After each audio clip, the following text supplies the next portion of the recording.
Welcome to Book to Blueprint, where powerful books become practical blueprints for real life. You do not need more information, you need execution. This is Book to Blueprint.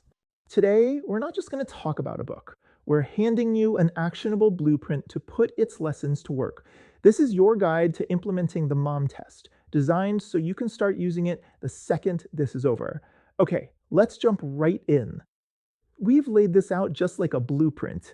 First, we'll nail down the core outcome. That's the prize you're working towards. Then we'll get into the big idea and the operating system, which is basically 3 core rules. After that, it's all action. A step-by-step plan, the recurring behaviors you gotta build, and finally, the common mistakes that will trip you up if you're not careful. So why are we doing this? What's the big payoff for getting this right?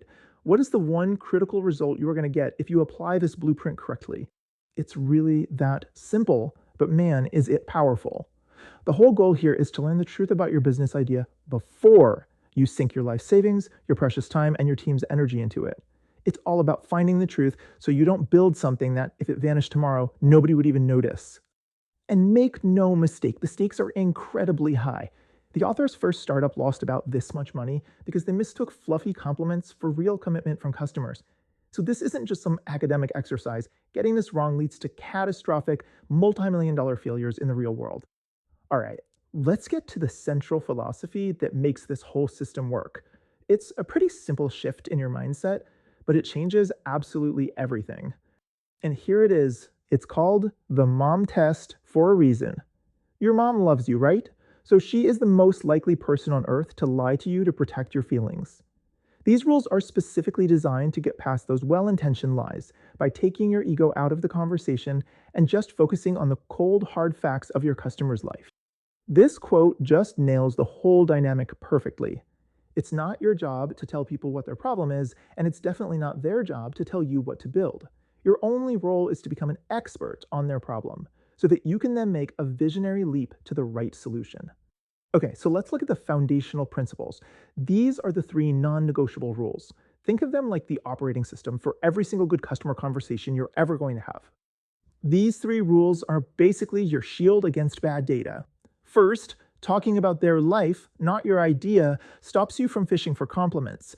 Second, asking about specifics in the past, well, that gets you facts, not fantasy. And third, talking less and listening more. This one's huge. It means you're actually learning, not just pitching. Just remember, if your mouth is moving, you're not gathering intelligence. Okay, so you have the rules. Now what? How do you actually put them into practice? This next section is your game plan, your step-by-step guide for putting the mom test into action. Think of this as your cheat sheet. Before you write a single line of code, your job is to ask about past specifics. Success isn't hearing, "I love your idea," it's getting concrete facts. When someone asks for a feature, don't just nod and write it down. You got to dig for the motivation behind it until you truly understand the root problem. And this is crucial. At the end of a meeting where you show your product, you have to ask for a commitment. Success here is measured in real currencies, their time, their reputation, or their money. Look, this isn't a one-time trick. Getting good information means you have to build new habits and break old, really comfortable ones. So let's look at the daily practice you'll need. First things first, stop treating compliments as validation. They are fool's gold. They're shiny, they're distracting, and they are completely worthless. When you hear one, your new habit has to be to immediately deflect it back to the facts of their life. Ask them, how are you solving this problem right now? That's where the real data is hiding. Next, you have to fight the fluff. Statements about the future, like, "Oh yeah, I would totally buy that," are dangerously misleading. Your new go-to move is to anchor these hypothetical claims in past reality. Ask them to walk you through a specific, real example. If they can't, well, the problem might not be as real as they think. And finally, you have to stop being an order taker. When someone asks for a feature, the old habit is just to add it to the to-do list. The new, required habit is to dig. Ask why. Ask what that would let them do. The real need is almost never the feature they initially requested. So now that we know what to do, let's flip it and focus on what not to do. These are the most common traps and bad questions that lead even the smartest entrepreneurs straight into failure. What's so powerful about this is the sheer danger it points out. Getting bad data is actually worse than getting no data at all. False positives give you this unearned confidence, and it makes you floor it in completely the wrong direction. The first mistake, the absolute classic, is asking for an opinion. This is just fishing for a compliment. And opinions are worthless. You want facts about their life, not their thoughts about your idea. Only the market can actually tell you if an idea is good. The second major trap is asking about the future.